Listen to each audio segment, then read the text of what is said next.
6 tiny habits for better gut health from an integrative functional dietitian who specializes in gut health. This is going to be through the lens of women, so I'm going to speak specifically to some of these as they're really supportive to the female physiology. So the first tiny habit is your meal schedule. So important not only for our gut health, but also for our overall metabolism and vitality and support. So we want to start breaking our fast within an hour of waking. So that is not only something that's going to support metabolic function and gut health, but also is part of our circadian rhythm response. So not only do our eyeballs having light exposure start that circadian rhythm, but as does when is the first meal of the day. And we're also going to truncate any sort of elevated cortisol to just go up, up, up, up and run away with us. That meal is going to help to support blood sugar, which is going to support better cortisol regulation throughout the day. And we're not going to be on an inflammation stress roller coaster throughout the day. So starting with breakfast within a first hour of waking, even if it's a mini meal, but making sure that there's protein and carbohydrate in that first eating experience. Then we're going to have a meal every 3 to 4 hours. Ideally, I love a structure of 3 meals and 1 snack throughout the day for our clients. Many different ways to structure your eating patterns, but ideally 3 to 4 hours is enough time to have the gut self-cleaning mechanisms run, but it's not too long of a period of time to have a blood sugar low and then a blood sugar high, which then is a stress response, and we're on that inflammation stress roller coaster. Tiny habit number 2, we're going to build on, and this is going to be getting that light exposure in the morning. So light exposure really is helping to support our circadian rhythm, and we have a circadian clock in every single cell in the body. So this is really telling the body cortisol is our master hormone, and our circadian rhythm is the regulation of cortisol and melatonin. And that is our sleep and wake cycle. That has everything to do with the education of when things are supposed to happen in the body and when they're really closing down in the body. So it's turning on and off really key signals to every single cell in the body, including their circadian rhythm of our microbiome. So even the cells, the bacterial cells that aren't even part of our own innate body, but they serve such an important function. So ideally, we're getting light exposure within that first hour of waking.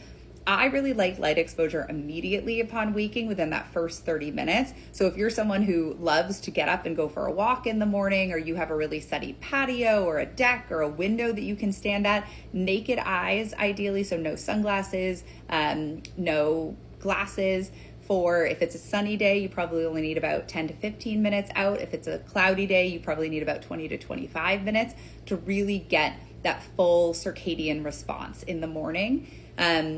If it's winter, like I'm in Boston and it's really dark in the morning, or if you're not someone who just kind of jumps out of bed, get yourself a light box. You can buy that on Amazon, 10,000 IUs or above, and turn it on right as you wake up and allow it to kind of be off in your periphery where you're getting a pretty good amount of light into your eyes. You don't have to stare directly at it though, but that can be a really good way to get that more immediate response in that first 30 minutes, because that's really going to help to impact your cortisol awakening response. So that's the rise in cortisol in the first 30 minutes of waking, which actually plays a bigger role in our immune system and prevention of autoimmune, which is women are 80% of all of the autoimmune conditions in this world. So we really need to be on top of down-regulating our risk for autoimmunity, supporting your cortisol awakening response and your circadian rhythm, a major part of that.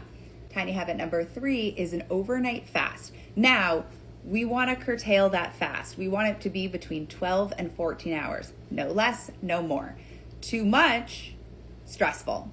Too little, not enough gut rest. So this is a really key sweet spot. I love between like a 12 hours, beautiful amount of time to have full gut rest. So we're getting that self-cleaning mechanism to the gut. So we're getting that MMC to run multiple times, which is pushing debris down and out. It's like the anti-SIBO. So important for detoxification, so important for kind of clearing and supporting our immune system, so important for so many functions in the body. But if we're fasting for upwards of 16 to 18 hours, it's going to create a tremendous amount of stress. And female physiology, we are much more sensitive to stress, especially from ovulation to our period bleed. That is just a time that we would not want to be fasting. So definitely hugging more of that 12 hours, that 14 hours. If you're in a healing phase, we really don't encourage doing longer fasts. If you're very vibrant and you feel really good, maybe you could feel good doing a longer fast for a short period of time in your follicular phase of your cycle, but it's something that we don't typically practice a lot of. So 12 to 14 hours max overnight, very, very helpful. Tiny habit number 4 is chewing.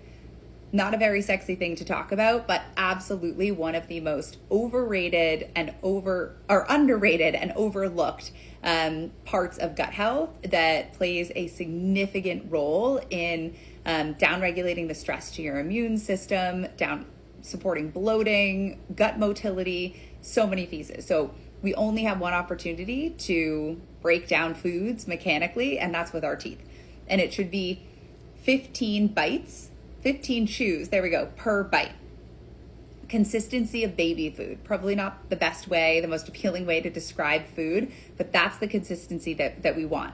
Because if we are just taking a couple bites of food and swallowing big chunks of food, well, one, if food is ending up in the toilet in larger like chunks and you see like full pieces of lettuce, it's not necessarily like, oh my God, my gut's a mess. It's like, how did that full piece of lettuce get into the toilet in the first place? You didn't chew it. So that's one indication.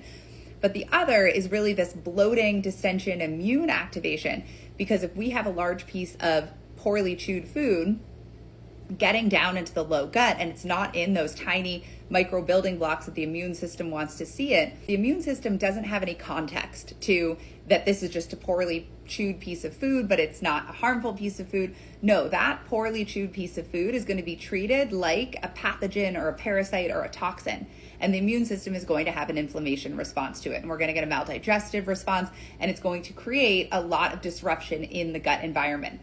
So chewing our food is the number one way. That is where we should start. So if you're on a gut healing journey and you're like, I don't know where to start, I'm really overwhelmed, these are the tiny habits to start with. Tiny habit number 5 is hydration between meals. So when we are eating meals, we can certainly have some hydration, but really going for just couple sips of a beverage to kind of like clear your palate and kind of make it so that if you're thirsty, you're just kind of quenching hydration a little bit, but we're not chugging our hydrating beverages like our 16-ounce water at meals. We're saving that between meals. So that's like 2 hours, kind of anywhere from an hour before a meal or 30 minutes after a meal would be that window of time that we would be kind of drinking that 16 ounces of fluids so that we're not diluting any of our digestive secretions. And this is really because most of the time on testing, what we see is that there are depletions in stomach acid, we have low digestive enzymes, we've got low bile, and when we are eating food, we want that to be very concentrated. So if we have a lot of fluids at meals, it can just make it a little bit harder for the digestive secretions that we do have to do the work that they're meant to do.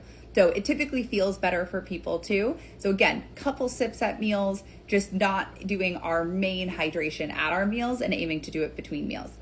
And then the last tiny habit number 6 is emphasizing bitter foods at every meal. So bitters and bitter foods they help to sensitize our bitter receptors on our tongue and all throughout the GI system and the accessory organs of the GI system. And they are they help to support digestive secretion. So they kind of prime digestion and make it so that we're supporting more saliva production, more stomach acid, more bile, more digestive enzymes. So they're helping to really address and reduce maldigestion, which is one of the main contributors to IBS and GI conditions. So when we include a bitter food at our meals, we're getting that priming of digestion.